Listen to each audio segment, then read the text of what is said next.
트래블콕.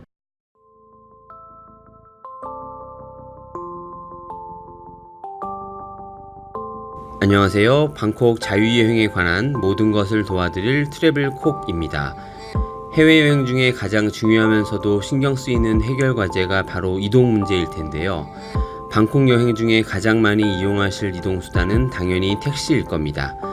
BTS나 MRT 같은 전철, 그리고 그랩이라는 수단도 있긴 하지만 그것들 다 택시의 보조수단일 뿐이라고 보셔도 좋을 만큼 시원하고 편하고 안전하고 그리고 꽤 저렴하게 목적지까지 갈 수 있습니다.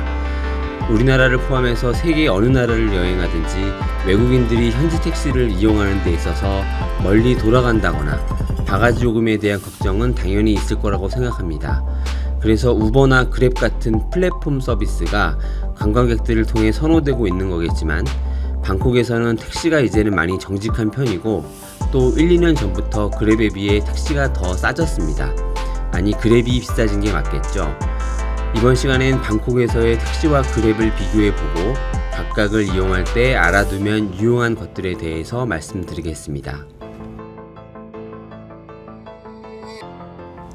먼저 택시와 그랩의 장단점과 차이에 대해서 살펴볼 텐데 이건 제가 직접 만든 표를 보면서 설명드리겠습니다. 태국의 택시 요금은 우리나라나 기타 외국에 비해 많이 저렴한 편입니다. 우리가 방콕 여행하면서 다니게 될 웬만한 곳들은 100ባት 내외, 그러니까 4,000원 정도에 갈 수 있고 조금 먼 곳들도 150밭, 약 6,000원을 잘 넘지 않습니다. 그렇기 때문에 방콕의 도로가 그렇게 많이 막히는 건지도 모르겠습니다. 물론 우리나라처럼 막히는 길에 서 있을 때에도 요금이 올라가기 때문에 많이 막히는 시간대에는 이거보다 좀 더 나올 수는 있습니다. 그리고 그랩은 이것도 역시 택시 요금 기준으로 요금이 책정되는 걸 텐데 예전에는 택시 요금과 비슷하거나 오히려 조금 더 저렴해서 많이 이용하게 됐는데 최근 1, 2년 전부터 그랩 요금이 택시에 비해서 20에서 50%까지도 비싸졌습니다. 제가 현지인한테 들은 바로는 태국도 택시기사와 그랩기사 간의 마찰이 잦았고 심지어는 택시기사가 그랩기사를 폭행하는 일도 있어서 그랩에서 요금 변경을 통해서 마찰을 안정시킨 측면이 있지 않나 싶습니다. 택시기사도 그랩 앱 내에 그랩 택시라는 이름으로 영업을 하면서 왜 그랩카 기사를 폭행하나 의아하시겠지만 택시는 일정한 노력과 비용을 들여서 라이선스를 따고 그걸로 생전 영업을 하는 건데 그랩카 기사는 대개는 부업용으로 하는 거니까 택시 입장에선 자신들의 영역을 침범한다고 하니 당연히 화가 날 것 같긴 합니다. 물론 우리들 관광객 입장에서는 아쉬운 부분이기는 하지만요. 아무튼 그래서 전에 한번 말씀드린 것처럼 그랩을 이용하실 땐 여전히 가급적이면 택시기사의 눈에 띄지 않는 곳에서 승하차 하시는 걸 추천드립니다. 방콕의 택시는 안전합니다. 길을 일부러 돌아가거나 요금으로 사기치는 기사도 이젠 많이 줄었고 기사한테 불미스러운 일을 당했다는 소식도 거의 접할 수 없습니다. 승객이 구글맵을 당연히 볼 거라는 걸 알기도 하겠고 세계 제1의 관광도시에서 택시 때문에 관광객이 줄면 안 되니까 국가나 회사 차원에서 정책적으로 잘 관리하고 있을 거라 생각합니다. 그리고 그랩은 택시보다 더 안전할 거라고 판단하고 있습니다. 이 부분에서 어떻게 라이선스로 영업을 하는 택시보다 일반인이 하는 그랩이 더 안전하냐 라고 동의하지 않는 분도 계실 텐데요. 저는 이렇게 생각합니다. 그런 일이 있어서는 안 되지만 혹시라도 승객에게 해를 가할 생각을 하는 기사가 있다면 방콕에 다 똑같이 생긴 자신의 택시에서 벌명을 하는 게 나을까요? 아니면 그랩이라는 회사에 자신의 사진과 차량 정보, 승차 지점, 그리고 하차할 지점이 다 저장돼 있고 GPS로 승객과 자신의 현재 위치까지 다 파악하고 있을 그랩카에서 하는 게 자신한테 이로울까요? 저는 당연히 전자라고 봅니다. 그리고 세상의 모든 것들에 앞뒤가 있듯이 이런 택시나 그랩에도 확실한 맹점들이 있습니다. 먼저 택시 이용할 때 가장 불편한 점은 가고자 하는 목적지를 택시기사님과 정확히 소통하는 부분입니다. 우리가 태국어 지명으로 설명드리기 어렵고 기사님들이 영어로 된 지명을 잘 알아듣지 못하는 경우가 흔합니다. 카오산이나 짜뚝짝 시장 같은 곳이야 알아들으시겠지만 특정 호텔명이나 영문으로 된 지명은 이해하지 못하는 경우가 더 많습니다. 결국 구글맵을 보여드리면서 설명드리는 게 방법인데 그때의 팁은 잠시 후 말씀드리겠습니다. 그리고 역시 막히는 장소는 가지 않으려는 분들도 당연히 계시고 미터기보다 비싼 요금을 먼저 제시하는 경우도 간혹 있습니다. 최종 요금에 대한 가늠을 못하는 건 세상의 어느 택시나 똑같을 거고요. 그 다음 그랩의 단점입니다. 방금 말씀드린 택시의 맹점들을 거의 완벽하게 보완해주는 게 그랩의 장점인데, 그랩은 아주 치명적인 부분들이 있습니다. 택시에 비해서 그 수가 훨씬 적을 수밖에 없으니 이제 이동해야겠다 마음 먹고 그랩을 부르면 최소 5분 이상은 기다려야 됩니다. 물론 아주 막히는 도로에서는 천천히 다가오는 택시들을 기다리고 또 잦은 승차겁으로 택시 역시 바로 잡아탈 수 없는 상황도 있긴 하지만, 그랩은 기본적으로 한동안은 멀뚱멀뚱 길에서 기다려야 됩니다. 그리고 이게 더 큰데요. 서로 지도상으로만 위치를 인지하고 60억 세계 인구 중에서 둘이 만나야 되기 때문에 서로 엉뚱한 곳에 도착해서 못 찾거나 차가 그냥 지나쳐버리는 경우도 잦습니다. 그랩을 이용할 때 기사가 날 알아보기가 내가 기사를 알아보는 것보다 훨씬 더 어렵기 때문에 인지하고 계신 그랩 차량 번호로 내가 먼저 그 차를 알아보고 손으로 표시를 해줘야 됩니다. 반대로 각각의 장점은 다른 쪽의 단점을 보완해준다는 부분이고, 그랩의 또 다른 가장 큰 장점은 요금이 미리 아예 확정되고 이후 논란의 여지가 없다는 점이겠습니다. 그랩 앱을 실행시키면 그랩 카가 있고 그랩 택시라는 것도 같이 보입니다. 이게 다른 점이, 그랩 택시는 특정한 요금이 아닌 요금의 범위로 표시되는데, 이걸 타면 택시기사는 미터기를 켭니다. 그리고 미터기의 최종 요금에서 20밭을 추가로 지불하게 되는 게 바로 그랩 택시입니다. 저스트그랩은 그랩카와 모든 게 똑같지만 일반 차와 택시 중에서 더 가까운 게 오게 되고, 이 경우에 택시는 미터기가 아닌 정해진 요금으로 가는 걸 말합니다. 결국 저스트그랩과 그랩카가 우리가 흔히 이해하는 그랩카의 서비스가 되겠습니다. 방콕의 택시는 여러가지 알록달록한 색깔이 있고 그건 회사의 차이로 알고 있는데 모든 서비스가 동일합니다. 비어있는 차는 낮이나 밤이나 앞유리 오른쪽 하단에 고대 그림같이 생긴 태극 글씨에 불이 들어옵니다. 어떤 차는 빨간색이고 어떤 건 녹색인데 차이는 없습니다. 손을 흔들어서 택시가 서면 먼저 창문 쪽으로 가서 목적지를 말하면 되는데요. 기사 생각에 그게 막히는 길이면 안 간다고 하거나 200에서 300밭 이렇게 제한을 할 텐데, 그런 건 그냥 보내시면 되고요. 오케이 타라고 하시면 타시면 됩니다. 이 경우들은 잠시 후에 미터기를 대부분 켜니까 타자마자 너무 미터기 키라고 닥달하실 필요 없습니다.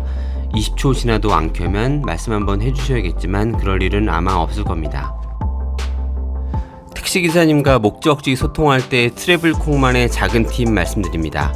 택시기사님들이 영어를 잘 모르시는 경우가 대부분인데, 우리나라에서도 만약 외국인이 서울시청이 아닌 서울시티홀 가자고 하면 선뜻 알아채지 못하실 수 있듯이, 말하기보단 구글맵을 직접 보여드리는 게 더 좋은데, 예를 들어 BTS 아송역과 프롬퐁역 사이에 있는 레디슨 블루 호텔을 간다고 한다면 아는 기사님도 계시겠지만 모르시는 경우가 더 많을 겁니다.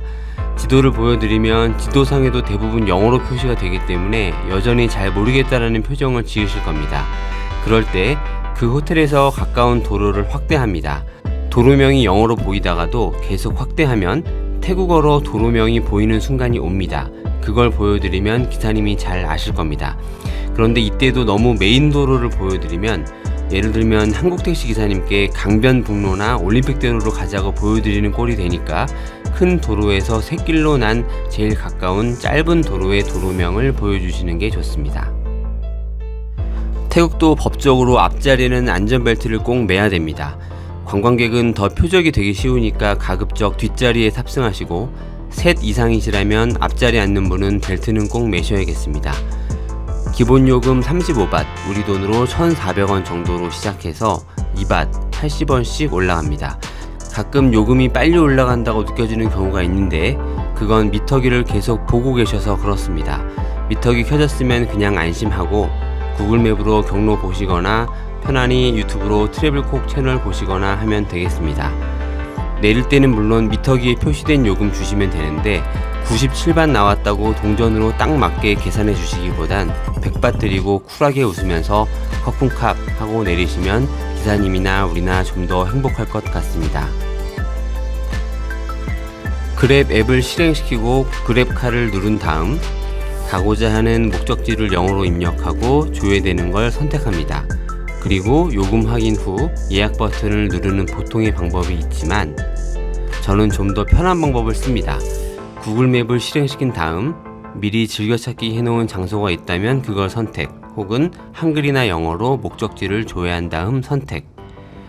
경로를 눌러서 먼저 소요시간과 루트를 파악하고 도보이동 옆에 손 흔드는 표시 아이콘을 선택해서 예상 요금을 확인, 그리고 앱 열기를 눌러서 바로 그랩 앱으로 넘어간 다음 이후 아까랑 똑같이 실제 요금 확인하고 예약하는 방법. 저는 이 방법이 훨씬 편하니까 추천드립니다. 물론 구글맵과 그랩이 다 깔려있고 로그인한 상태면 두 개가 이렇게 연동이 됩니다. 예약을 누르면 가까운 기사를 검색하기 시작하고 성사되면 기사의 사진과 차량 번호를 확인할 수 있습니다. 그 다음 예상 도착 시간과 기사의 위치가 지도에 표시되는데 기다렸다가 만나서 탑승하면 되고, 도착이 너무 오래 걸린다 싶으면 그냥 취소하고 다시 시도해 보던가, 역시 또 오래 걸리면 그랩 말고 다른 방법으로 이동하시면 됩니다. 앞에서 말씀드린 대로 그랩은 지도 위의 특정 지점에서 만나기로 약속하는 건데 GPS가 아직 1m 수준까지 디테일하지는 못하니까 차량과 사람 흐름이 많거나 또는 교차로 등 복잡한 도로에서 부르는 것보다는 가급적 단순한 도로나 좁은 골목에서 부르는 게 훨씬 만나기 수월합니다. 복잡한 도로에서는 서로 어디에 있는 거냐고 계속 묻기만 하다가 결국은 못 만나게 될 수도 있습니다. 그러니까 예약이 확정된 다음에 이제 기다리기만 하면 내 앞으로 알아서 오겠지 라고 절대 생각하지 마시고 그랩지도 보시다가 이제 근처에 다 온 것이 확인되면 그 다음엔 내가 적극적으로 차량 번호를 찾아 나서야 됩니다. 그리고 만약 호텔에서 그랩을 부르신 거라면 먼저 그랩을 부킹한 다음 호텔 직원분에게 부탁해서 그랩 기사와 한번 통화해서 위치를 정확히 알려달라고 말씀드리면 좋습니다. 우리는 이미 요금을 정하고 만난 거니까 해당 요금을 미리 준비해 놨다가 내릴 때 커튼캅 인사와 함께 요금을 지불하면 됩니다.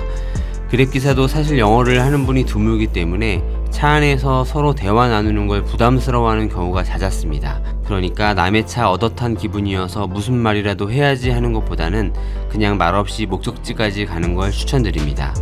그랩기사와 헤어지면 잠시 후 그랩에서 알림이 오는데 기사에 대해서 별로 평점을 주는 겁니다. 별 문제없이 잘 왔다면 이왕이면 5개 주시고 혹시 명백하게 불미스러운 일이 있었다면 1개만 주시는 걸 추천드립니다. 문제없는 기사는 승객들의 좋은 평가로 계속 영업할 수 있어야 되고 문제 있는 기사는 다음 손님을 위해서 경고 메시지를 줘야 되니까요. 여러 번 말씀드리지만 택시와 그랩은 다소 불편한 관계이고 괜히 그 사이에 끼어서 좋을 건 없으니 택시가 많이 정차된 곳에서의 부킹은 가급적 지양하시면서 보다 안전한 그랩카 이용하시길 바랍니다. 이상으로 방콕의 이동수단 중 가장 많이 이용하시게 될 택시 그리고 그랩에 대해서 조금이라도 도움되시도록 영상 만들어 봤습니다. 감사합니다.